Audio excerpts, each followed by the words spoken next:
ஆண்டவர் ஒரு நல்ல வார்த்தையை என்னுடைய இருதயத்திலே ஆண்டவர் தந்தார். அந்த வார்த்தையை உங்களோடு கூட பிரசங்கம் பண்ணி உங்களுக்காக ஜெபிக்கிறதற்கு நான் ஆசைப்படுகிறேன். வேதத்தை எல்லாரும் திறந்து ஆதியாகமம் 33ஆம் அதிகாரத்திலே நாம் ஒரு சில வசனங்களை தொடர்ச்சியாக சில வசனங்களை நம்ம வாசிக்க போகிறோம்.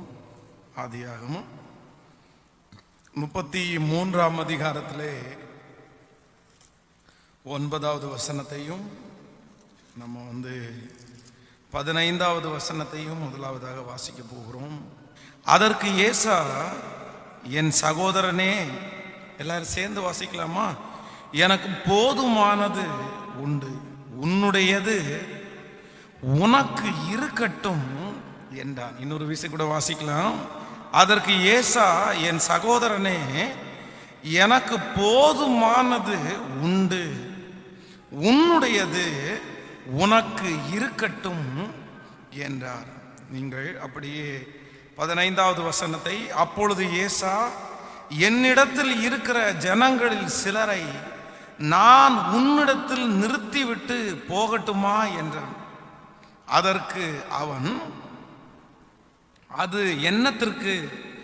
என் ஆண்டவனுடைய கண்களில் எனக்கு தயவு கிடைத்ததானால் மாத்திரம் போதும் என்றார். நீங்கள் அடுத்ததாக உபாகமம் 2ஆம் அதிகாரத்தை எடுத்துக்கொள்ளுங்கள். உபாகமம் 2ஆம் அதிகாரத்திலே நம்ம 4வது வசனத்தையும் 5வது வசனத்தையும் நம்ம வாசிக்க போகிறோம். எல்லாரும் எடுத்துக்கொள்ளலாம். உபாகமம் ஸ்தோத்திரம் 2ஆம் அதிகாரத்திலே 4வது வசனத்திலிருந்து நம்ம வாசிக்க போகிறோம்.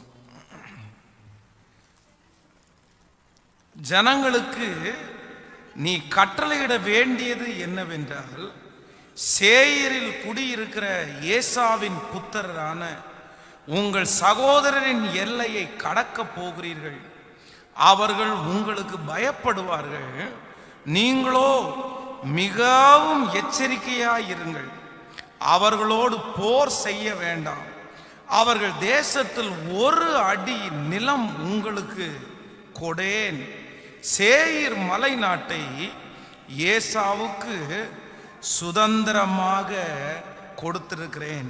21வது வசனத்தை கூட வாசிக்க போகிறோம். 21வது வசனம், அவர்கள் திரளானவர்களும் ஏனாக்கியரை போல நெடியவர்களுமான பலத்த ஜனங்களாயிருந்தார்கள். கர்த்தரோ சேயீரில் குடியிருந்த ஏசாவின் புத்திரருக்கு முன்பாக ஓரியரை அழிக்க அவர்கள் அந்த ஜனத்தை துரத்திவிட்டு அவர்கள் இருந்த ஸ்தலத்திலே இந்நாள் வரைக்கும் குடியிருக்கிறது போலவும். அல்லேலூயா. ஆண்டவருடைய பிள்ளைகளே, எல்லாரும் மிகவும் கவனமாய் இந்த செய்தியை நீங்கள் கேட்கும்படியாக உங்களை மிகவும் தாழ்மையோடு நான் கேட்கிறேன். இந்த இடத்திலே ஏசா என்கிற ஒரு மனிதனை குறித்து தான் இத்தனை வாக்குத்தத்தமான ஆசீர்வாதமான ஒரு வசனத்தை நம்ம இந்த இடத்துல படித்திருக்கிறோம்.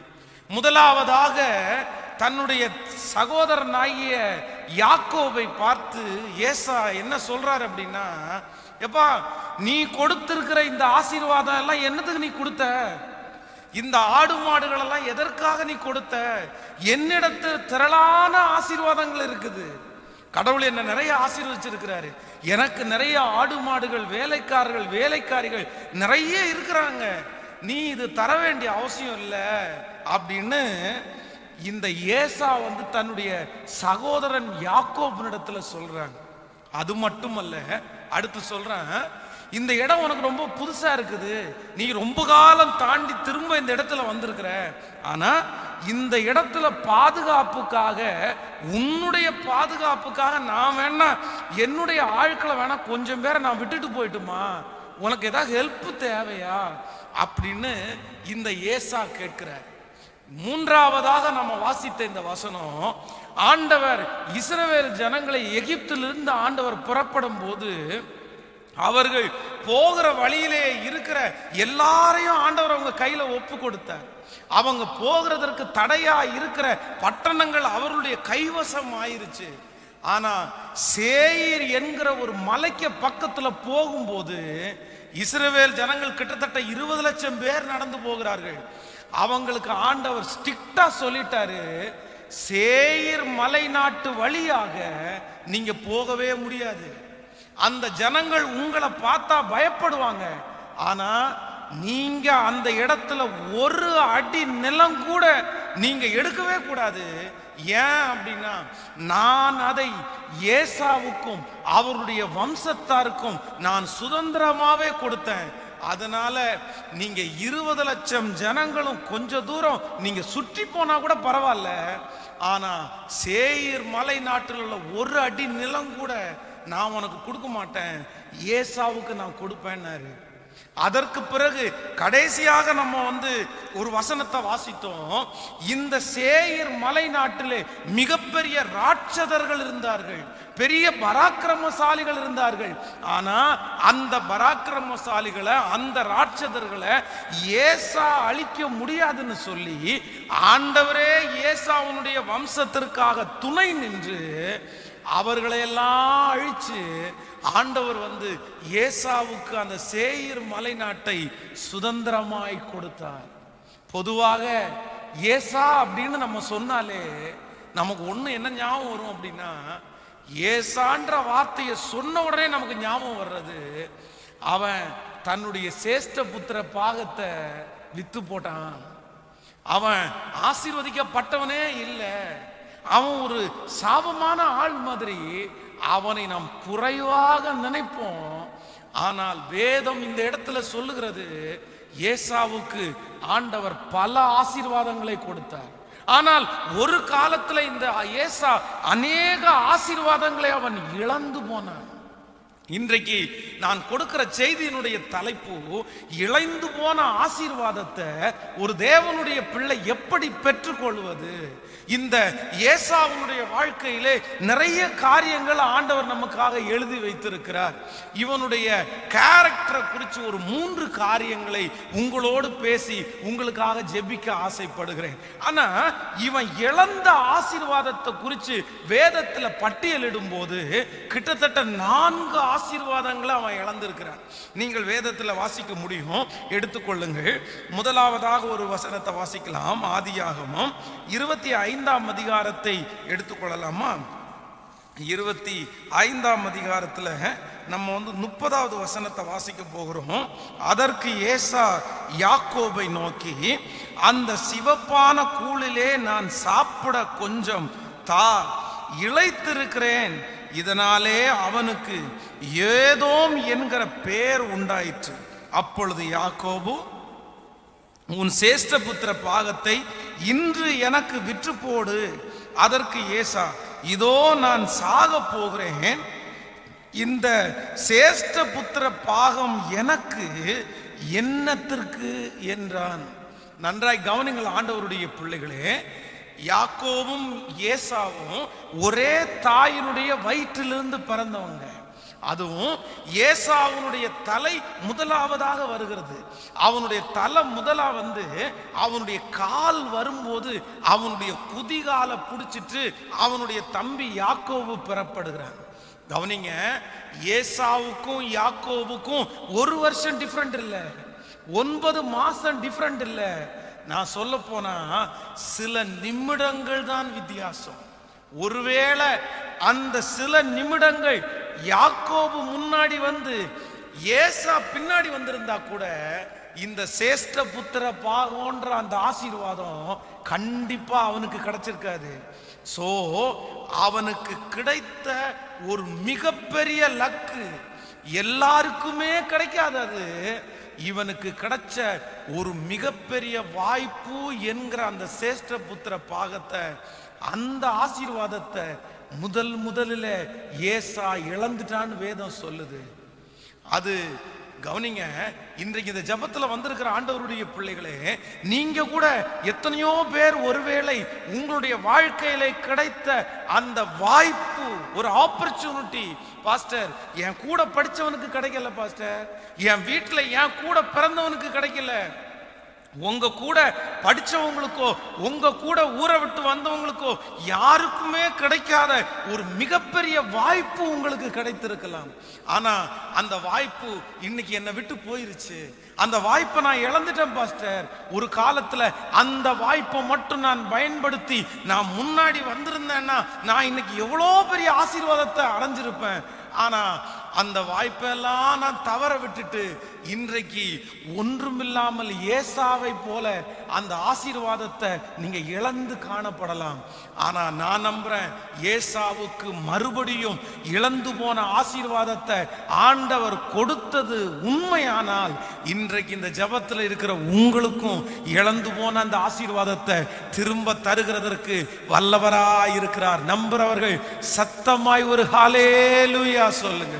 இன்னும் சத்தத்தை உயர்த்தி ஒரு ஹல்லேலூயா சொல்லுங்க.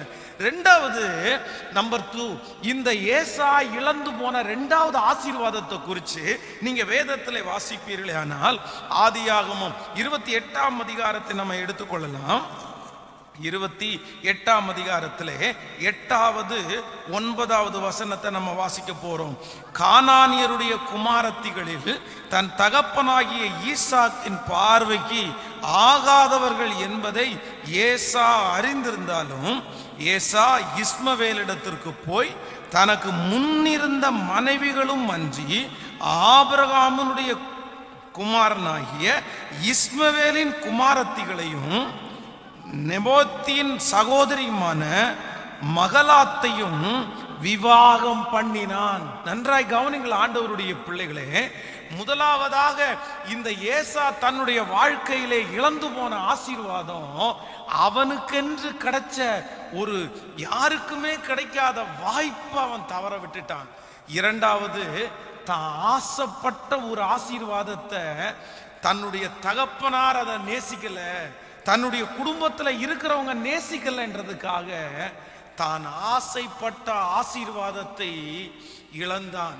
நம்பர் 1, முதலாவது அவனுக்கு கிடைச்ச வாய்ப்பை இழந்தான். நம்பர் 2, இரண்டாவது அவன் ஆசைப்பட்ட ஆசீர்வாதத்தை இழந்தான். ஒருவேளை இந்த ஜெபத்துல இருக்கிறவங்க நீங்க கூட உங்களுடைய வாழ்க்கையில சின்ன வயசுல இருந்து ஆசைப்பட்டிருக்கலாம், அதற்காகவே நீங்கள் வளர்ந்திருக்கலாம், அதற்காகவே நீங்க படிச்சிருக்கலாம், அதுவே உங்களுக்கு கற்பனையா இருந்திருக்கலாம். ஆனா இன்னைக்கு ஒருவேளை அந்த ஆசீர்வாதம் உங்க கைவிட்டு போயிருக்கலாம். நான் ரொம்ப ஆசைப்பட்டேன் பாஸ்டர், இந்த ஒன்னே ஒண்ணுக்கு தான் ஆசைப்பட்டேன், ஆனா ஏசாவை மாதிரி இழந்து போய் நிற்கிற ஒரு அனுபவம் இருக்கலாம். இன்னொன்று, மூன்றாவதாக ஒரு காரியத்தை கூட வாசிக்கலாம். அதே ஆதியாகமம் 27ஆம் அதிகாரத்தை எடுத்துக்கொள்ளுங்கள். 27ஆம் அதிகாரம் 1வது வசனத்தை நம்ம வாசிக்க போறோம். 1-2. ஈசாக்கு முதிர் வயதானதினால் அவன் கண்கள் இருளடைந்து பார்வையற்று போன போது அவன் தன் மூத்த மகன் குமாரனாகிய ஏசாவை அழைத்து என் மகனே என்றான். அதற்கு இதோ இருக்கிறேன் என்றான். அப்பொழுது அவன், நான் முதிர் வயதானேன், என் மரணம் இன்ன நாளில் என்று அறியேன்.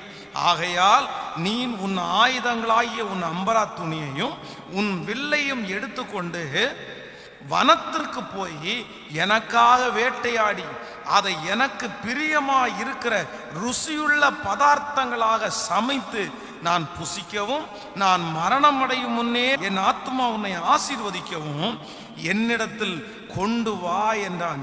ஈசாக்கு தன் குமாரனாகிய ஏசாவோடே பேசுகையில் ரெபேக்காளும் கேட்டு கொண்டிருந்தாள். நன்றாய் கவனிங்கள்.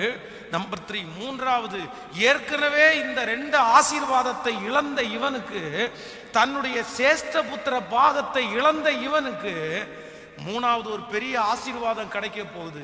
அவங்க அப்பா அவனை கூப்பிட்டு சொல்றாரு, எப்பா நீ ஒரு நல்ல வேட்டையாடுகிறவன், நீ நல்ல பதார்த்தத்தை சமைச்சு கொடுக்கிறவன், நீ ஒன்று பண்ணு, நீ வனத்திற்கு போய் ஏதாவது ஒரு நல்ல பதார்த்தத்தை எனக்கு வேட்டையாடி சமைச்சிட்டு வா அப்படின்னு சொல்றாரு. இவன் தன்னுடைய ஞானம், தன்னுடைய உழைப்பு எல்லாத்தையுமே செலவிட்டு தன்னுடைய தகப்பனாருக்காக ஒரு நல்ல பதார்த்தத்தை சமைச்சிட்டு வரான். ஆனா அவன் வருவதற்கு முன்னாடியே அவனுடைய சகோதரன் அந்த ஆசீர்வாதத்தையும் எடுத்துட்டு போயிட்டான். நம்பர் 3, மூணாவது ஏசா தன்னுடைய வாழ்க்கையில இழந்த ஆசீர்வாதம் எதை இழந்துட்டான் அப்படின்னா, தான் கஷ்டப்பட்டு உழைச்ச ஆசீர்வாதம், தன்னுடைய வேர்வை சிந்தி உழைச்ச ஆசீர்வாதம். அது அது அவன் கையை விட்டு போயிருச்சு. அவன் அந்த வேட்டையாடும் போது எவ்வளோ பெரிய பிரச்சனை எல்லாம் அவன் சந்திச்சிருக்கலாம், எத்தனையோ எதிர்ப்பெல்லாம் அவனுக்கு வந்திருக்கலாம், தன்னுடைய உயிரை பணயம் வைத்து அந்த வேட்டையாடி இருக்கலாம். ஆனா வேட்டையாடிட்டு தன்னுடைய தகப்பனாரிடத்துல வந்தா அந்த ஆசீர்வாதம் அவனுக்கு கிடைக்கல. நம்பர் 4, நான்காவதாக கடைசியாக அவன் இழந்த ஆசீர்வாதம். நீங்கள் 27ஆம் அதிகாரம் 34வது வசனத்தையும் 38வது வசனத்தையும் நம்ம வாசிக்க போகிறோம். ஏசா தன் தகப்பனுடைய வார்த்தையை கேட்ட உடனே மிகவும் மனம் கசந்து உரத்த சத்தமிட்டு அலறி தன் தகப்பனை நோக்கி, என் தகப்பனே, என்னையும் ஆசீர்வதியும் என்றார். நீங்க 38வது வசனத்தை வாசிக்கலாம். ஏசா தன் தகப்பனை நோக்கி, என் தகப்பனே, இந்த ஒரு ஆசீர்வாதம் மாத்திரமா உம்மிடத்தில் உண்டு, என் தகப்பனே, என்னையும் ஆசீர்வதியும் என்று ஏசா சத்தமிட்டு அழுதான். முதலாவதாக தனக்கு வருகிற வாய்ப்பு அப்படின்ற ஆப்பர்ச்சுனிட்டிஸ் அதை இழந்துட்டான். அந்த ஆசீர்வாதம் அவனை விட்டு போயிருச்சு. ரெண்டாவது, அவன் ஆசைப்பட்ட ஆசீர்வாதம் அவனை விட்டு போயிருச்சு. மூணாவது, அவன் கஷ்டப்பட்ட ஆசீர்வாதம் அவனை விட்டு போயிருச்சு. நாலாவது, அவனுக்கு இருக்கிற இனி ஒரே ஒரு ஆசீர்வாதம், தன் தகப்பனாருடைய ஆசீர்வாதம் மட்டும்தான். தன்னுடைய தகப்பனார் பிளஸ் பண்ணணும், எப்படியாவது தன்னுடைய தகப்பனாருடைய ஆசீர்வாதத்தை நம்ம மிஸ் பண்ணிடக்கூடாதுன்னு சொல்லி தன்னுடைய தகப்பனாருக்கு முன்பாக வந்து நிற்கும்போது அவருடைய அப்பா சொல்றாரு, இல்ல இல்ல, உன்னுடைய ஆசீர்வாதத்தை எல்லாம் உன் சகோதரன் வாங்கிட்டு போயிட்டான்ப்பா. உடனே அதான் நான் வேதத்துல ரொம்ப அழுக வருகிற ஒரு வசனம் இந்த வசனம் தான். அவங்க தகப்பனை பார்த்து ஏசா வந்து கெஞ்சிறான், அப்பா, ஏற்கனவே சேஷ்ட புத்திர பாகம்ன்ற ஆசீர்வாதத்தை நான் விட்டுட்டேன்ப்பா, நான் ரொம்ப நேசித்த ஆசீர்வாதம் உங்களுக்காக விட்டுட்டேன்ப்பா, இன்னும் நான் கஷ்டப்பட்டு உங்களுக்காக கொண்டு வந்த அந்த ஆசீர்வாதம் என்னை விட்டு போயிருச்சு. ஆனா நீங்க கூட இந்த ஒரு ஆசீர்வாதத்தை தவிர வேற ஒண்ணுமே எனக்குன்னு நீங்க வச்சு வைக்கலையா? நீங்க என்ன ஆசீர்வதிக்கவே முடியாதா? தன்னுடைய தகப்பனார் சொல்றாரு, இல்லப்பா, எல்லா ஆசீர்வாதத்தையும் உங்க சகோதரன் வாங்கிட்டு போயிட்டான். தன்னுடைய வாழ்க்கையில கிடைக்கப்பட்ட 4 ஆசீர்வாதத்தையும் இழந்துட்டான். இன்றைக்கு இந்த ஜெபத்துல இருக்கிற ஆண்டவருடைய பிள்ளைகளே, நீங்களும் அப்படித்தான். இதே ஏசாவுடைய வாழ்க்கை உங்களுக்கு தொடர்ந்துட்டே இருக்கலாம். பாஸ்டர், இந்த வார்த்தை எனக்காகத்தான், நான் தான் என்னுடைய சேஷ்ட புத்திர எனக்குன்னு கிடைச்சதை நான் இழந்துட்டேன், நான் என்னுடைய உழைப்பை நான் விட்டுட்டேன் பாஸ்டர், எங்க அப்பாவுடைய ஆசீர்வாதம் இல்லைன்னா கடைசியா எனக்கு ஒரே ஒரு ஆசீர்வாதம் இருந்துச்சு, அந்த ஆசீர்வாதத்தையும் இழந்து இன்றைக்கு இந்த செய்தியை கேட்கும் போது நீங்க ஒன்னும் இல்லாம இருந்திருக்கலாம், நீங்க எல்லாத்தையும் இழந்து வந்து நிக்கலாம். ஆனா ஆண்டவருக்குள்ள விசுவாசிக்கிறேன், மீண்டும் மறுபடியும் ஆண்டவர் உங்களுக்கு போன அந்த ஆசீர்வாதம் மட்டுமல்ல, சேர்த்து தர கர்த்தர் வல்லவரா இருக்கிறார். அதுதான் நம்ம ஆரம்பத்துல ஒரு 4 வசனத்தை வாசிச்சோம்ல. ஏசா தன்னுடைய சகோதரனை பார்த்து சொல்றான், எப்பா, உன்னுடைய ஆடு மாடுகள் எல்லாம் எனக்கு வேணாம்ப்பா, என்னுடைய ஆண்டவர் என்ன நிறைவா எனக்கு கொடுத்திருக்கிறாரு, உனக்கு ஏதாவது கஷ்டமா இருக்குன்னா என்னுடைய ஆட்களை நான் வேணா விட்டுட்டு போட்டுமா உனக்காக. அப்புறம் சேயீர் மலை நாட்டு வழியாய் இஸ்ரவேல் ஜனங்கள் வரும்போது அங்கே ஒரு பெரிய வேலி போடப்பட்டிருக்கிறது. இல்ல இல்ல, இந்த மலை நாடு முழுக்க ஏசாவுக்கும் அவங்க வம்சத்துக்கும் சொந்தமானது. ஆண்டவரே அவனுக்காக அளந்து பெரிய பெரிய ராட்சதர்களை அழித்து கர்த்தர் ஒரு மிகப்பெரிய ஆசீர்வாதத்தை கொடுத்து, வேதம் சொல்லுது, ஏசாவுடைய தலையை ஆண்டவர் உயர்த்தினார். சிலருடைய சிந்தையில நம்ம நினைக்கிறோம் ஏசா ஆசீர்வதிக்கப்பட்டவன் இல்லைன்னு நினைக்கிறோம். ஆனா ஒரு காலத்துல ஏசா ஆசீர்வதிக்கப்பட்டவன் இல்லை, ஆனா திரும்ப இழந்து போன ஆசீர்வாதத்தை ஏசா திரும்பவும் பெற்றுக்கொண்டார். இன்றைக்கு உங்களை எல்லாரையும் நான் அழைக்கிறேன். நீங்க என்ன செய்யணும்னா, ஒருவேளை நீங்க ஆசீர்வாதத்தை இழந்து போயிருந்தாலும் மீண்டும் அந்த ஆசீர்வாதத்தை பெற்றுக்கொள்றதற்கு ஆண்டவரிடத்துல எல்லாருமே கேளுங்க. இந்த ஏசா தன்னுடைய வாழ்க்கையில இந்த ஆசீர்வாதத்தை பெற்றுக்கொள்றதற்கு அவனிடத்துல இருந்த ஒரு 3 கேரக்டர் என்னை ரொம்ப நேற்றைக்கு பிரமிக்க வச்சிருச்சு. உண்மையிலே எனக்கு ரொம்ப சந்தோஷமா இருந்துச்சு. நம்ம நிறைய பேர் ஏசாவை அதான் கெட்டவன் கெட்டவன் கெட்டவன்ற பட்டியலில் நம்ம கொண்டு வந்து நிறுத்திட்டோம். ஆனா உண்மையிலே இன்றைக்கு நான் சொல்ற இந்த 3 காரியத்தை நீங்க பார்த்தீங்கன்னா ஏசாவை மாதிரி நல்லவன் யாரும் இல்லை நீங்க சொல்லுவீங்க. வாசிக்கலாம். முதலாவதாக அவனை ஆண்டவர் ஆசீர்வதிக்கிறதற்கு, அவன் செய்வதற்கு, இழந்து போன ஆசீர்வாதத்தை திரும்ப அவன் பெற்றுக்கொள்றதற்கு என்ன காரணம் அப்படின்னா, ஆதியாகமம் 33ஆம் அதிகாரத்தை எடுத்துக்கொள்ளலாம். ஆதியாகமம் 33ஆம் அதிகாரம் 1வது வசனத்திலிருந்து நம்ம வாசிக்கலாமா?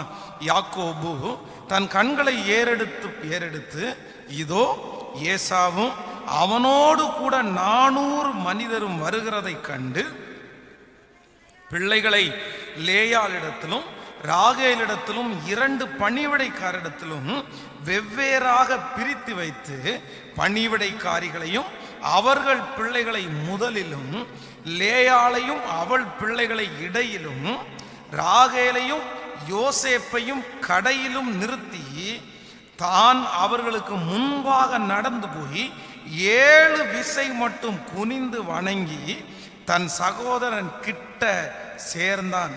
அப்பொழுது ஏசா எதிர்கொண்டு ஓடி வந்து அவனை தழுவி அவன் கழுத்தை கட்டி கொண்டு அவனை முத்தம் செய்தான். இருவரும் அழுதார்கள். அந்த 4வது வசனத்தை சத்தமா எல்லாரும் வாசிக்கலாம். அப்பொழுது ஏசா எதிர்கொண்டு ஓடி வந்து அவனை தழுவி அவன் கழுத்தை கட்டி கொண்டு அவனை முத்தம் செய்தான். இருவரும் அழுதார்கள். இனி நல்ல கவனமா கவனிங்க. யாக்கோபு தன்னுடைய மாமனாருடைய வீட்டிலிருந்து இப்போ தன்னுடைய தேசத்திற்கு அவன் வந்துட்டு இருக்கிறான்.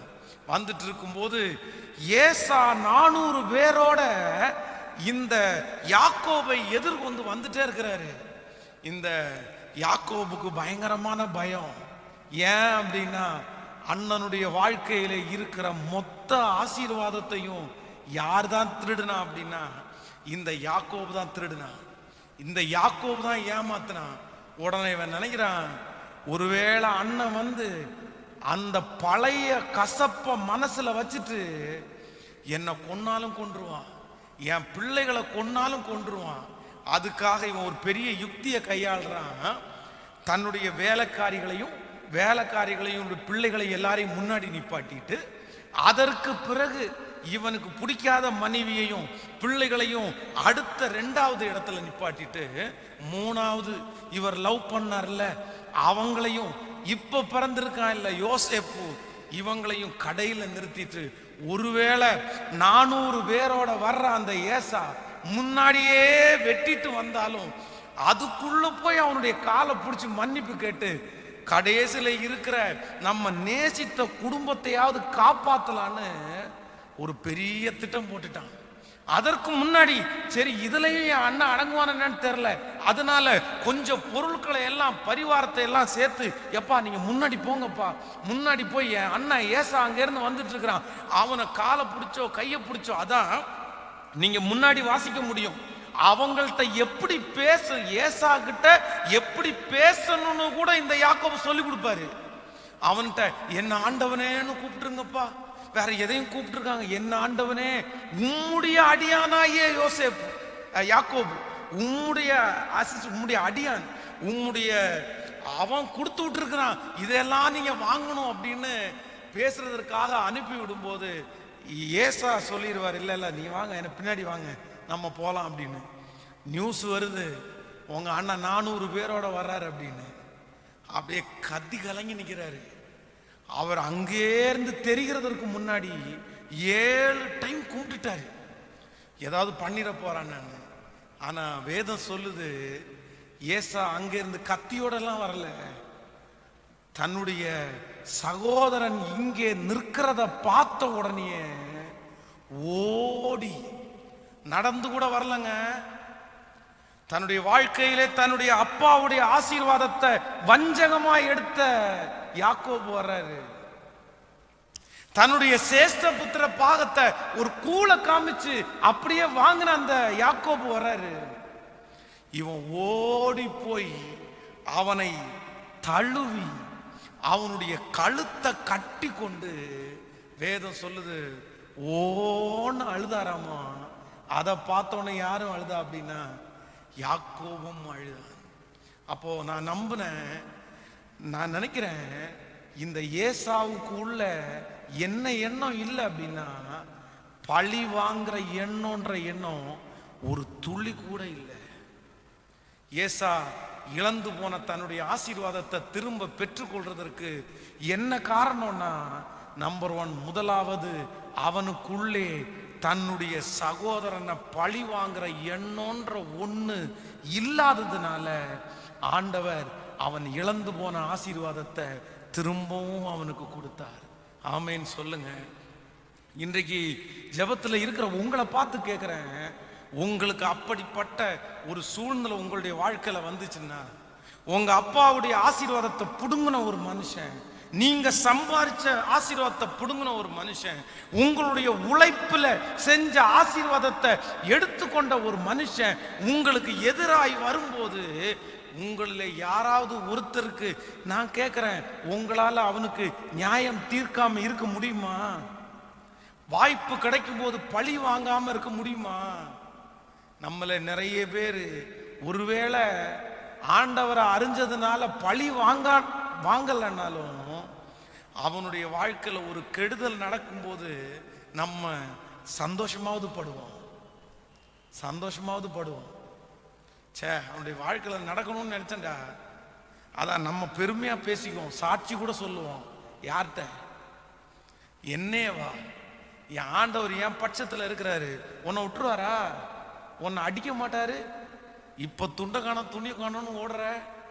நான் சொல்றேன், ஒரு விதத்தில் ஆண்டவருடைய பிள்ளைகள் எதிரிக்கு நடக்கிற வேதனைகளையும் கஷ்டத்தையும் பார்த்து நீங்க சந்தோஷப்படுகிறதுக்கு, அந்த சந்தோஷப்படுற அர்த்தம் கூட என்னன்னா பழி வாங்குறது தான் அர்த்தம். நீங்க இதே போல காரியம் வேதத்துல இது மட்டும் இல்ல, வேற ஏற்கனவே 2-3 சம்பவம் நடந்திருக்குது. நீங்கள் வேதத்துல ஈசாக்குனுடைய வாழ்க்கையை எடுத்து வாசிப்பீர்களானால், அவன் ஏசேக்கு என்கிற ஒரு துறவை தோண்டுவான். அப்ப கேரார் ஒரு மேய்ப்பர் தங்களுடைய வாக்குவாதம் பண்ணுவாங்க. அதுக்கப்புறம் சித்தனாவுக்கு போவான், அங்கேயும் அவர்கள் வாக்குவாதம் பண்ணுவார்கள். 3வது அவன் ரெகபோத் என்கிற இடத்துக்கு வருவான். உடனே கர்த்தர் அவனுக்கு அங்கே இடம் உண்டாக்கினார். ஏற்கனவே அவனை பகைச்சவங்க, ஏற்கனவே அவனை வெறுத்தவங்க இப்ப அவனுக்கு முன்னாடி நிக்கிறாங்க. முன்னாடி நின்ன உடனே ஈசாக்கு அவர்களுக்கு விருந்து பண்ணதெல்லாம் உண்மைதான். ஆனா நின்ன உடனே ஒரே ஒரு வார்த்தை கேட்டான். என்ன வார்த்தை கேட்டான் அப்படின்னா, நீங்க ஏன் என்னிடத்துல, நீங்க என்ன பகைச்சு உங்களிடத்துல நான் இல்லாதபடிக்கு என்ன துரத்தி விட்டீங்கல்ல, இப்ப ஏன் என்னிடத்துல வந்தீங்க? ஆனா ஏசா, நான் சொல்லுவேன், ஈசாக்கை விட ஏசா யாரு? சத்தமா சொல்லுங்க, நல்லவன் தாங்க, அவன் நல்லவங்க தாங்க. ஆனா தன்னுடைய சகோதரன் நிற்கும் போது, ஏண்டா எனக்கு இப்படி பண்ணன்ற ஒரு வார்த்தை கூட கேட்கல. நீங்க அது மட்டுமல்ல, வேதத்துல யோசேப் என்ற ஒரு மனுஷனை குறித்து வேதம் சொல்லுது. யோசேப்பினுடைய சகோதரர்கள் எல்லாரும் சேர்ந்து அவனை குழியில போட்டு இஸ்மவேலிடத்துல வித்து போட்டு, அதற்கு பிறகு அவன் எகிப்தினுடைய அடிமைத்தனத்துக்கு போயிட்டான். 15 ஆண்டுகள் சித்திரவதை செய்யப்பட்டான். இப்போ தேசத்துல எல்லாம் பஞ்சம் உண்டாயிட்டு, எகிப்துல தானியம் உண்டுன்னு சொல்லி கேள்விப்பட்டு அவனுடைய சகோதரர்கள் எல்லாரும் எகிப்திற்கு வர்றாங்க. எகிப்திற்கு யோசேப்புக்கு முன்னாடி நின்ன உடனே யோசேப்பு கண்டுபிடிச்சிட்டான், யாருதான் என்ன குழியில போட்ட சகோதரர்கள் நிக்கிறாங்க அப்படின்னு. உடனே கண்டுபிடிச்ச உடனே வேதம் சொல்லுது, யோசேப்ப அவர்கள் கண்டுபிடிக்கல, ஆனா யோசேப்பு கண்டுபிடிச்சிட்டான். கண்டுபிடிச்சதுக்கு பிறகும் அமைதியா இருந்தான். அவங்க பேசுற பாஷை அவனுக்கு தெரியும். ஆனா டைரக்டா அவங்களுடைய பாசையில பேசாம வேதம் சொல்லுது, துப்பாசியை கொண்டு யோசேப்பு பேசினா. அவங்கள அவன் மன்னிச்சது உண்மை, அவங்களுக்காக அழுதது உண்மை.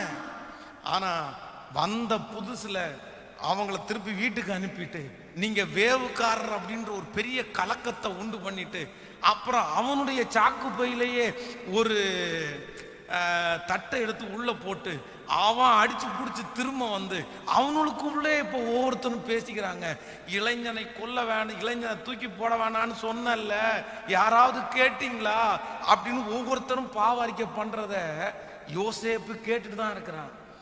அதற்கு பிறகுதான் கடைசியில பென்யமீனை பார்த்ததுக்கு பிறகுதான் யோசேப்பு அவளை எல்லாவற்றையும் மறந்து சத்தமிட்டு அழுது அவங்களை ஏற்றுக்கொண்டான். ஆனா நான் நினைக்கும் போது யோசேப்பை விட ஏசா நல்லவனா? அவனாவது ஒரு வார்த்தை கேட்டான், ஆனா இவன் எந்த வார்த்தையுமே கேட்கல. ஏசாவை ஏன் ஆண்டவர் திரும்பவும் ஆசீர்வதிச்ச? ஏசாவுக்கு ஆண்டவர் ஏன் திரும்பவும் அந்த மலை நாட்டை கொடுத்தாரு அப்படின்னா, நான் நம்புறேன் பழி வாங்கணுன்ற எண்ணம் ஒரு % கூட அவனுடைய இருதயத்துக்குள்ள இல்லவே இல்லை. இந்த ஜபத்தில் இருக்கிற யாரோ ஒருத்தர் அப்படிப்பட்ட ஒரு சூழ்நிலையில இருக்கலாம். பாஸ்டர், என்னால் அப்படி விட முடியாது, என்னால் அப்படி விட முடியாது, நான் பழி வாங்கணும், பழி வாங்காம நான் அடங்க மாட்டேன், பழி வாங்காம நான் இருக்க மாட்டேன். ஒருவேளை அவன் செஞ்சது மாதிரி என்னால செய்ய முடியலனாலும் ஒரு 25% நான் செய்யணும் பாஸ்டர், ஒரு 50% நான் செய்யணும், செய்யாம நான் விட மாட்டேன். அப்படிப்பட்ட ஏதோ ஒரு இருதயத்தோடு யாரோ ஒருத்தர் இந்த ஜெபத்தில் நீங்க கலந்து கொள்வீங்கன்னா ஆண்டவர் உங்கள்கிட்ட தான் பேசுறாரு. பழி வாங்குதல் உங்களுக்குரியது அல்ல. நீங்க பழி வாங்க முடியாது பிரதர், சிஸ்டர், நீங்க பழி வாங்க முடியாது. ஆனா அதே நேரத்தில் ஆண்டவரே அவன் செஞ்சதை நீங்க பார்த்துக்குங்க ஆண்டவரே, எனக்கு ஒண்ணுமே பண்ண முடியாது ஆண்டவரே. கர்த்தர் சமூகத்துல விட்டுட்டு நீங்க மன்னிச்சு நீங்க எதையுமே செய்யாம இருந்துட்டீங்கன்னா நான் நம்புறேன் நீங்க இழந்து போன ஆசீர்வாதத்தை எதிரியினுடைய கண்ணுக்கு முன்னாடியே கர்த்தர் உங்களுக்கு கொடுத்து யாரும் பிடுங்க முடியாத அளவுக்கு, யாரும் திரும்பவும் பக்கத்துல நெருங்க முடியாத அளவுக்கு ஆண்டவர் உன்னை அலங்கரிக்கிறதுக்கு வல்லவரா இருக்கிறான்னு நம்புறவங்க கரங்களை தட்டி ஆண்டவருடைய சமூகத்துல கர்த்தருக்கு ஒரு நன்றி செலுத்துங்க பார்க்கலாம். கர்த்தருக்கு ஒரு நன்றி செலுத்துங்க. சோ நம்முடைய வாழ்க்கையில நீங்க நிறைய பேர் பழி வாங்க மாட்டீங்கன்னு நான் நம்புறேன். ஆனா கொஞ்சம் கூட பழி வாங்க மாட்டீங்களான்னு கேட்டா நிறைய பேர் இல்லைன்னு தான் சொல்லுவாங்க. நீங்க பெரிய பழி வாங்க மாட்டீங்க. அதான் சிலர் சொல்லுவாங்கல்ல, பாஸ்டர் நான் பேசணும்னு நினைச்சிட்டேன், அதான் வாழைப்பழத்துல ஊசி ஏத்துறது மாதிரி ஒரு வார்த்தையை நறுக்குன்னு போட்டு வந்தேன், அவனுக்கு உரைக்கட்டும்னு தான் நான் சொன்னேன். அந்த வார்த்தையை நான் அங்க மென்ஷன் பண்றதுக்கு காரணம் அவனுக்கு உரைக்கணும்ல, இதை செஞ்சுட்டாங்கல்ல, இதனாலதான் இது வருது அப்படின்னு அவனுக்கு தெரிய வேண்டாமா? கவனிங்க, இப்படி மறைமுகமா மனுஷங்களை தாக்குறது கூட ஒரு விதத்துல என்னதான் அர்த்தம் அப்படின்னா, உண்மையான நீதிமான்களா இருந்தா, உண்மையா நீங்க இழந்து போனதை திரும்ப ஆண்டவர் உங்களுக்கு கொடுக்கணும்னா பழி வாங்குற எண்ணம் ஒரு % கூட உங்களுக்குள்ள இருக்கக்கூடாது. அப்படின்னா எதிரிக்கு ஒரு ஆபத்து நடக்கும் போது சிரிக்காம சந்தோஷப்படாம இருக்கிற ஆண்டவருடைய பிள்ளை தான் பழி வாங்குற குணமே இல்லாத பிள்ளை. ஆமேன்னு சொல்லுங்க. இப்போ நான் சொல்ற உங்களே நீங்க கேட்டு பாருங்க, உங்களே நீங்க கேட்டு பாருங்க, உங்களே நீங்க கேட்டு பாருங்க. பாஸ்டர் ஏதாவது ஒன்று அவனுக்கு நடக்கணும், பாஸ்டர் ஏதாவது ஒன்று அவனுக்கு நடக்கணும், ஒன்னாவது நடக்கணும். நான் வடிச்ச கண்ணீருக்கு அவனுக்கு ஏதாவது ஒன்று நடக்கணும், நான் பட்ட கஷ்டத்துக்கு அவனுக்கு ஏதாவது ஒன்று நடக்கணும். அப்படி ஒருவேளை இந்த இடத்துல ஜெபிச்சுட்டு வந்திருப்பீங்கன்னா ஆண்டவர் சொல்றாரு, இன்னைக்கு ஏசாவினுடைய குணத்தை போல உங்களுடைய குணத்தை நீங்க மாற்றிக்கொள்ளுங்க, மாற்றிக்கொள்ளுங்க. ஆண்டவரிடத்துல சொல்லுங்க, ஆண்டவரே யாரையுமே நான் என்ன பண்ண மாட்டேன்னா பழி வாங்குறதில் எனக்குரியது அல்ல. ஆமேன்னு சொல்லுங்க. கையை மேல உயர்த்தி எல்லாரும் சொல்லுங்க, நான் யாரையுமே பழி வாங்க மாட்டேன் ஆண்டவரே. இன்றைக்கு நீங்க ஒப்பு கொடுப்பீங்க அப்படின்னா வார்த்தையினால வார்த்தையினால, பார்வையினால கூட நான் யாரையுமே பழி வாங்க போறதே இல்லை. ஹல்லேலூயா. அதான் சிலர் வாயினாலேயும் பழி வாங்க மாட்டாங்க, செய்கையினாலேயும் பழி வாங்க மாட்டாங்க. ஆனா ஒரே ஒரு பார்வையில பழி வாங்கிடுவாங்க. பாருங்களேன், ஒரு பார்வை தான். அவனை பார்க்கிற பார்வையிலேயே அவன் ஒன்றும் இல்லாம நொந்து நூலாகி என்னை இப்படியெல்லாம் பண்ணடா அவனுக்கு அப்படிதான் அப்படின்ற அளவுக்கு பார்ப்பாங்க. இல்லை இல்லை, சிம்பாலிக்கா இல்லைன்னா மறைமுகமா கூட நான் யாரையுமே என்ன பண்ண மாட்டேன்னா, சொல்லுங்க, ஆண்டவரை பார்த்து சொல்லுங்க, மறைமுகமா கூட யாரு மேலே எனக்கு கசப்பு இல்லை ஆண்டவரே, யாரு மேலே எனக்கு கசப்பு இல்லை. சொல்ல முடியுமா? கையை உயர்த்தி, யாரு மேலே எனக்கு கசப்பு இல்லைன்னு. ஹலோ, சொல்ல முடியுமா? கை தூக்கி சொல்லுங்க, ஆண்டவரே, யார் மேலையும் எனக்கு கசப்பு இல்லை. ஹல்லேலூயா. இந்த பலிபீடத்துல நான் சொல்ல முடியுங்க, எனக்கு யார் மேலையும் கசப்பு இல்லை. இப்போ உங்களை பார்த்து நீங்க அப்படி சொல்ல முடியுமா? நீங்க அப்படி சொல்ல முடியுமா? உண்மையான ஆண்டவருடைய பிள்ளையா இருந்தா கண்டிப்பா யார் மேல என்ன இருக்கக்கூடாதுன்னா, கசப்பு இருக்கவே கூடாது. இந்த ஏசா இழந்து போன ஆசீர்வாதத்தை பெற்றுக்கொள்றதற்கு அவனிடத்துல இருந்த ஃபர்ஸ்ட் கேரக்டர் நம்பர் 1 வேதம் சொல்லுது, பழி வாங்குற எண்ணம் அவனுக்குள்ள ஒரு % கூட இல்லவே இல்லை. நம்பர் 2, இரண்டாவது, இந்த ஏசாவினிடத்துல எனக்கு பிடிச்ச 2வது கேரக்டர் குறித்து வேதத்தில் நம்ம வாசிக்கலாம். அதே ஆதியாகமம் 25ஆம் அதிகாரத்தில் ஒரு 3 வசனத்தை நம்ம வாசிக்க போறோம். ஆதியாகமம் 25ஆம் அதிகாரத்தை எடுத்துக்கொள்ளுங்கள். 25ஆம் அதிகாரத்தில் ஸ்தோத்திரம் 25, 28 வாசிக்கலாமா? 25ஆம் அதிகாரம் 28வது வசனம் வாசிக்கலாம். ஏசா வேட்டையாடி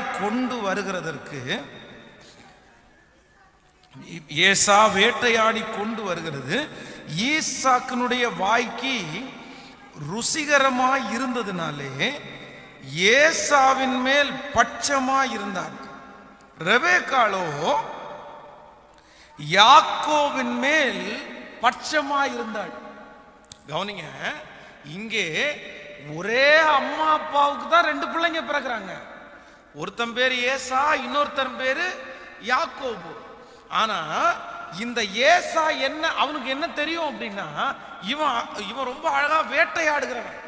இவன் வேட்டையாடி கொண்டு வருகிற பொருளை சமைச்சு கொடுத்தா அவங்க அப்பாவுக்கு ரொம்ப பிடிக்கும். பொதுவாக ஒரு வீட்டில் அப்பா அம்மா 2 பேர் இருக்காங்கன்னா, இந்த அப்பாவுக்கு யாரை பிடிக்கும்னா, எந்த புள்ள ஃபர்ஸ்ட் ரேங்க் எடுக்குது, எந்த புள்ள ரொம்ப பலசாலியா இருக்குது, எந்த புள்ள அவர் சொன்னாதான் அவர் சொன்ன உடனே கேட்குது, அவங்களா அப்பாவுக்கு பிடிக்கும். அம்மாவுக்கு யாரை பிடிக்கும் அப்படின்னா, அந்த வீட்டிலேயே யாரு பலவீனமானது, யாரு சாப்பிட கூட செய்யாம படிப்பும் வரல, அப்படியே ஏமாந்ததா இருக்கிறவங்க மேல அம்மாவுக்கு பாசம் போகும்.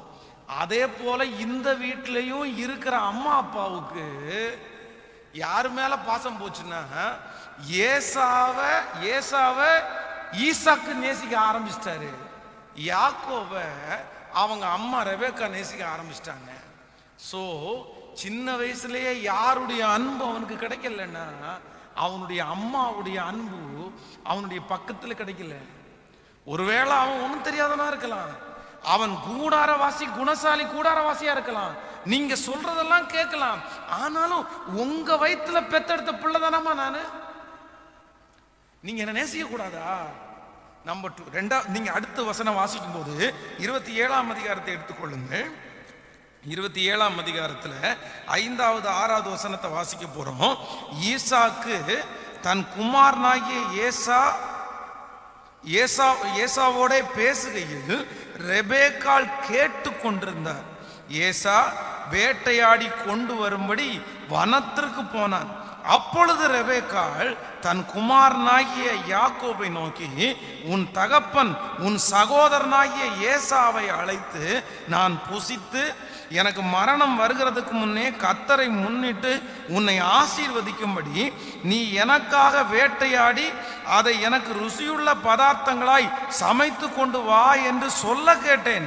ஆகையால் என் மகனே, என் சொல்லை கேட்டு நான் உனக்கு கற்பிக்கிறபடி செய். நீ ஆட்டு மந்தைக்குள் போய் 2 நல்ல நல்ல வெள்ளாட்டு குட்டிகளை கொண்டு வா. நல்லா கவனிங்க. இந்த அம்மா ஏற்கனவே இந்த யாக்கோபு தன்னுடைய சகோதரனுடைய ஆசீர்வாதத்தை திருட்டளவா வாங்கிட்டான். அவனுடைய சேஷ்ட புத்திர பாகம் இப்ப யாருடைய கையில இருக்கு அப்படின்னா யாக்கோபுனுடைய கையில இருக்குது. பொதுவா அதான் ஒரு அப்பாவுக்கு 3 பிள்ளைங்க, 2 பிள்ளைங்க, அதுல 3 பங்கா டிவைட் பண்ணி 2 மூத்தவனுக்கும் 1 சின்னவனுக்கும் கொடுப்பாங்க. ஆனா இப்ப யாருக்கு 2 ஆயிடுச்சு? இப்ப யாக்கோவுக்கு 2 பங்கும் ஏசாவுக்கு 1 பங்கும் தான் இருக்குது.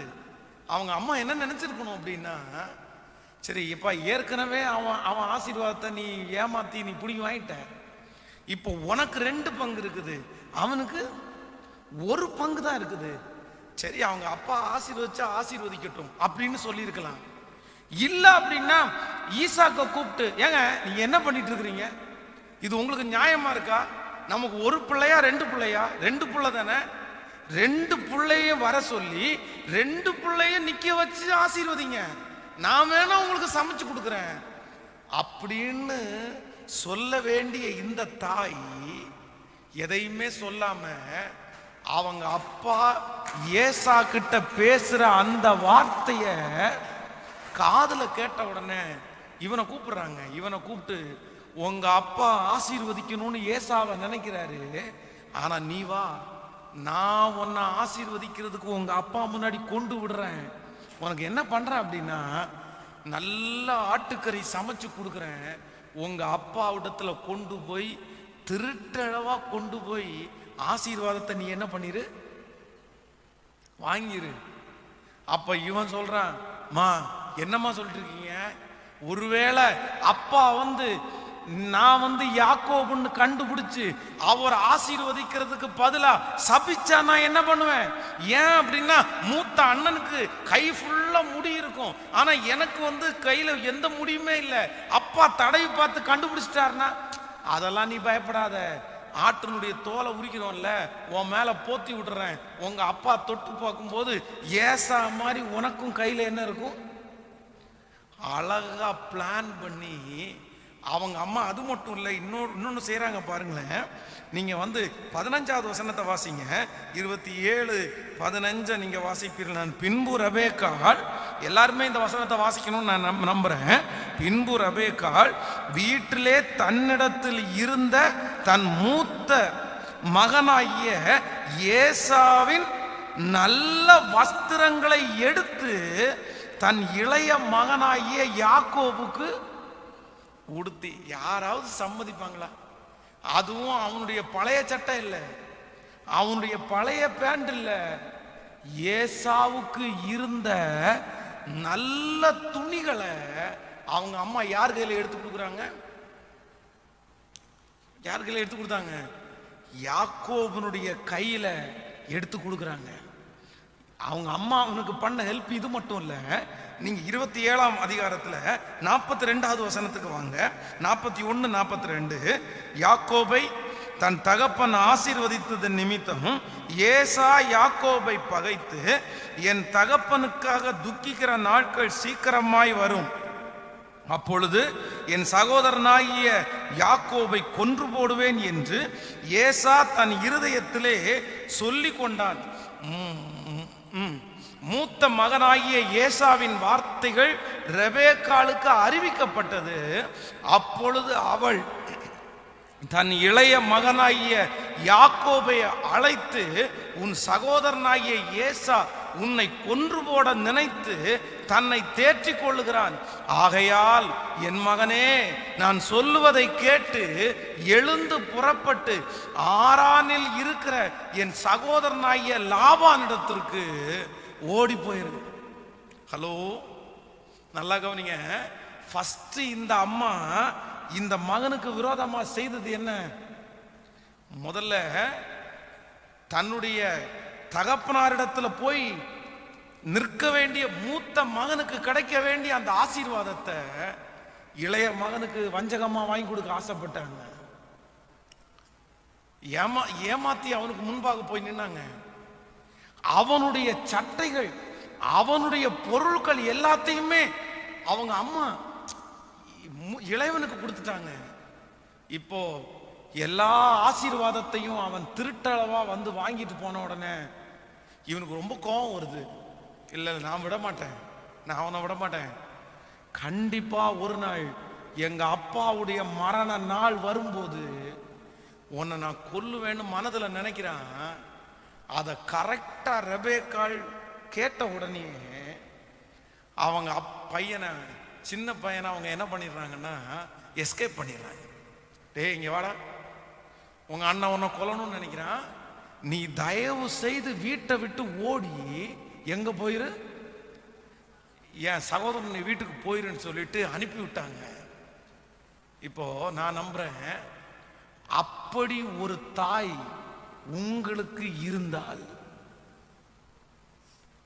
அப்படி ஒரு தாய் உங்களுக்கு இருந்தா, நீங்க இன்னைக்கு எல்லாவற்றையும் இழந்து நிற்கும் போது நீங்க என்ன சொல்லுவீங்க?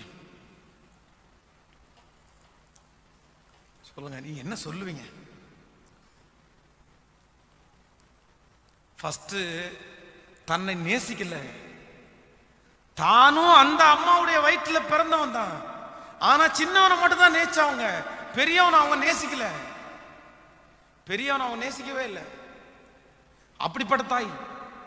ரெண்டாவது, தன்னுடைய மகனுடைய துணி, நல்ல துணியெல்லாம் எடுத்து அவனுக்கு போட்டு, ஏற்கனவே இவன் சேஷ்டபுத்திர பாகத்தை புடுங்கிட்டான், அதை கூட ஞாபகம் வச்சுக்காம இன்னும் இருக்கிற பையனுக்கு தான் இன்னும் வேணும் அப்படின்னு நினைச்சு, வேதம் சொல்லுது, உங்க அப்பா மூத்தவனை ஆசீர்வதிக்கணும்னு நினைச்சிட்டாரு, நீ விட்டுறாத, நீ முதல்ல போய் ஆசீர்வாதத்தை வாங்கிக்கோன்னு சொல்லி அவனுக்குள்ளே ஒரு வஞ்சகத்தை வச்சு, நீ போடா, நீ முதல்ல போடா, நான் உனக்கு சமைச்சு தரேன்டா.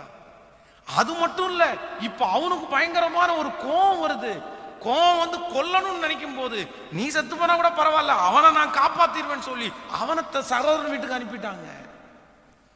இப்படிப்பட்ட ஒரு தாய் உங்களுக்கும் எனக்கும் இருக்குமே. ஆனால் நம்ம என்ன பண்ணுவோம் தெரியுமா? நான் ஒன்றும் இல்லாமல் இருக்கிறதுக்கு காரணம் யார் தான்? எங்க அம்மா தான். எங்க அம்மா தான். அதான் நிறைய பேர் சொல்லுவாங்க, அது அம்மாவா? அது பேய். அது அம்மா இல்லைங்க, அது பேய். அவங்க என்ன பெத்தெடுக்கல, அவங்களுக்கு ஒரே ஒரு பையன் மட்டும்தான். நான் என்னைக்கோ செத்துட்டேன். அதான் உனக்கு பிடிக்கல, வேண்டாம் இல்ல, உனக்கு என் மேல இஷ்டம் பாசம் எல்லாம் கிடையாது இல்ல. நம்ம நிறைய பேரு தோற்று போவதற்கு காரணம் என்ன அப்படின்னா, இன்னொருத்தரை குற்றப்படுத்திட்டே இருக்கிறோம்.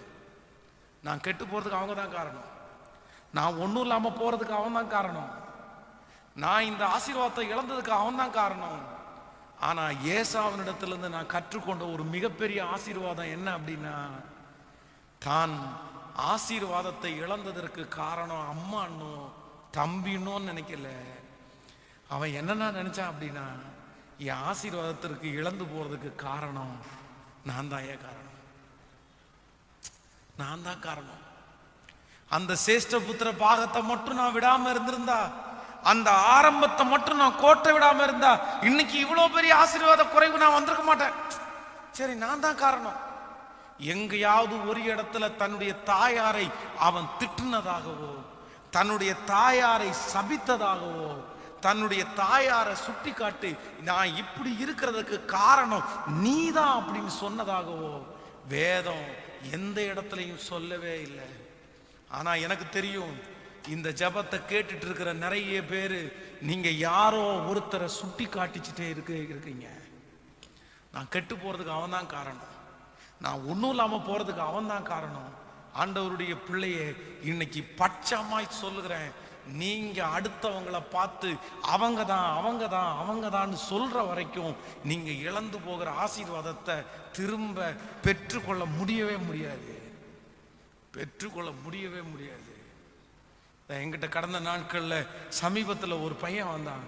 அவன் வந்து சொன்னான், அண்ணா நான் இன்னைக்கு ஒரு பெரிய குடிகாரனா இருக்கிறேன், நான் சொல்றேன், ஏன்டா நீ குடிக்கிறதுக்கு என்னடா காரணம், உனக்கு என்னடா பிரச்சனை அப்படின்னு கேட்டா, எனக்கு யாருமே காரணம் இல்லை, என் அப்பா தான் காரணம் அப்படின்னா. எங்க அப்பா தான் காரணம். நான் சொன்னேன், உங்க அப்பா யார், உங்க அப்பா என்ன பண்றாரு அப்படின்னு கேட்டேன். எங்க அப்பா ரயில்வேல இருந்தாரு, ரிட்டையர்ட் ஆயிட்டாரு, இப்ப வீட்டுல தான் உட்கார்ந்து இருக்கிறாரு. அப்ப நீ என்ன படிச்சேன்னு கேட்டேன்.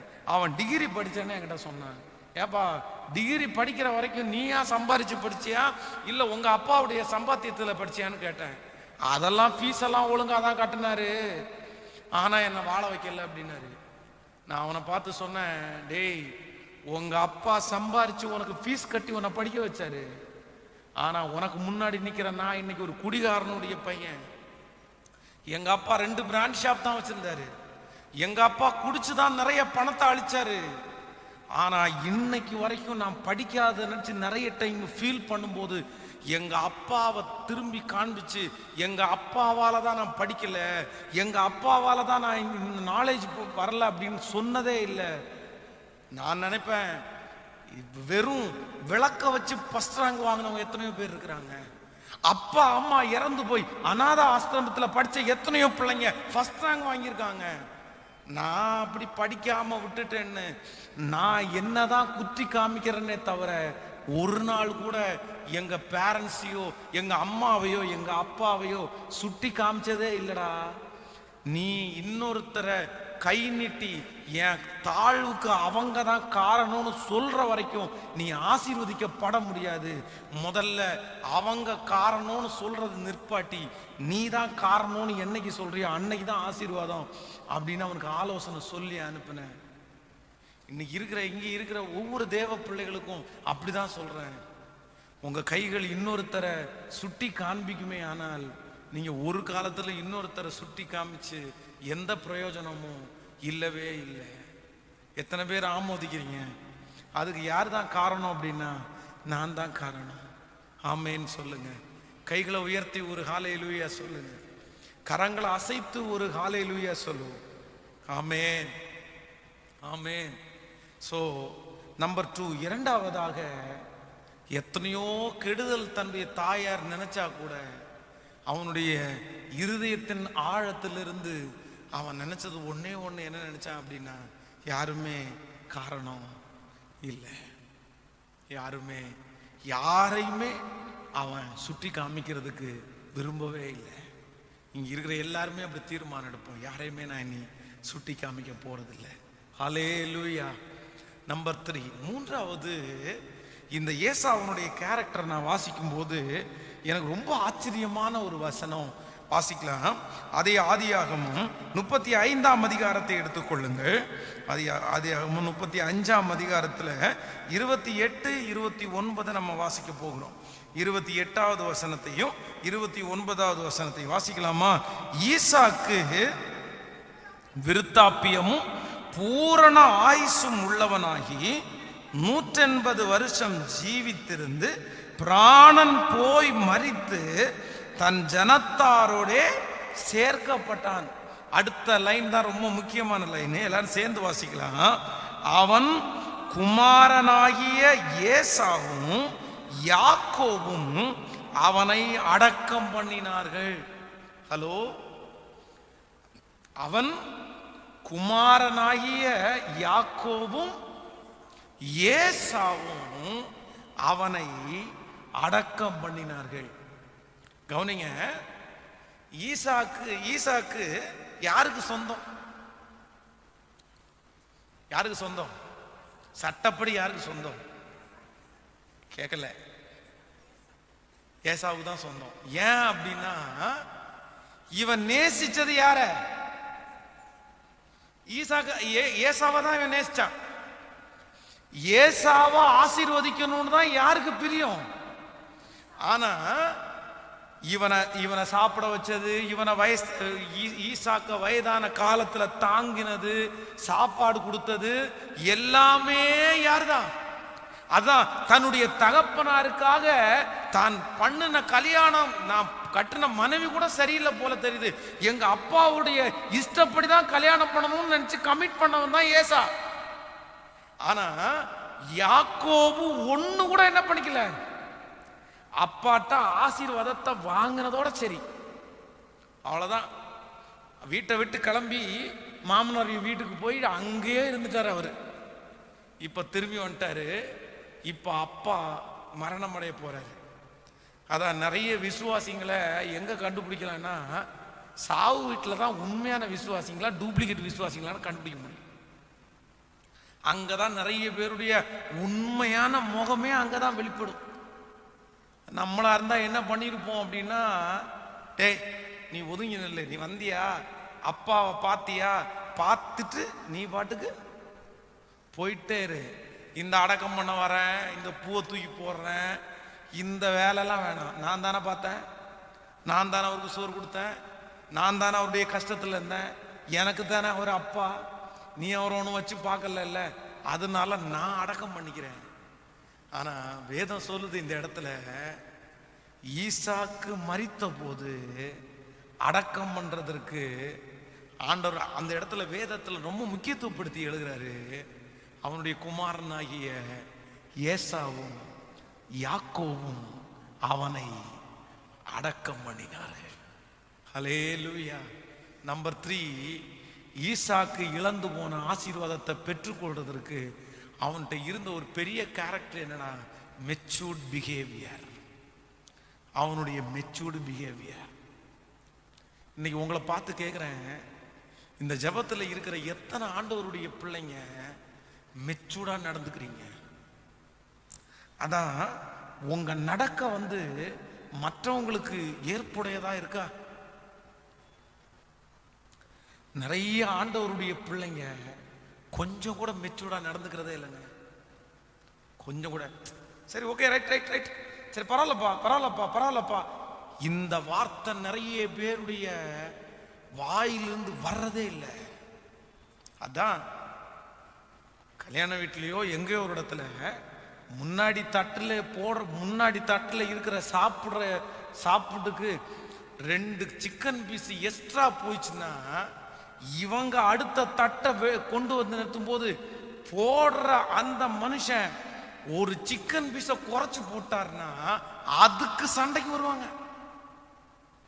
நீ ஆள் பார்த்து போடுறியான்னு கேட்பாங்க. எங்க இவங்க நினைச்சாங்கன்னா 10 கிலோ சிக்கன் ஒன்னா வாங்கி சாப்பிடுற அளவுக்கு ஆண்டவர் அவங்களுக்கு நிறைய ஆசீர்வாதத்தை கொடுத்துருக்கிறாரு.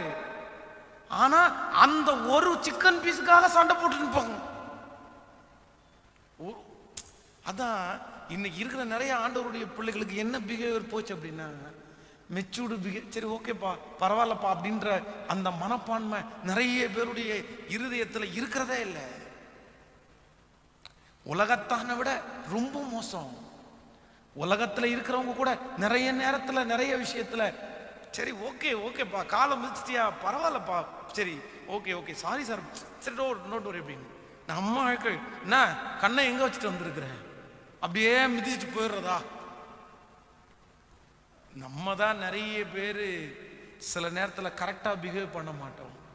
ஆனால் இன்னைக்கு ஒரு ஒரு தீர்மானத்தை எடுங்க. உங்க அண்ணனோ உங்க தம்பியோ உங்க குடும்பத்தில் இருக்கிற ஒரு நபரோ நாளைக்கு நீங்க ஆசீர்வதிக்கப்படும் போது, இல்லைன்னா இப்படிப்பட்ட ஒரு சிச்சுவேஷன்ல அவங்க உள்ள வரணுன்ற ஒரு சூழ்நிலையில உங்க கையில தான் பிடிப்பு இருக்குது.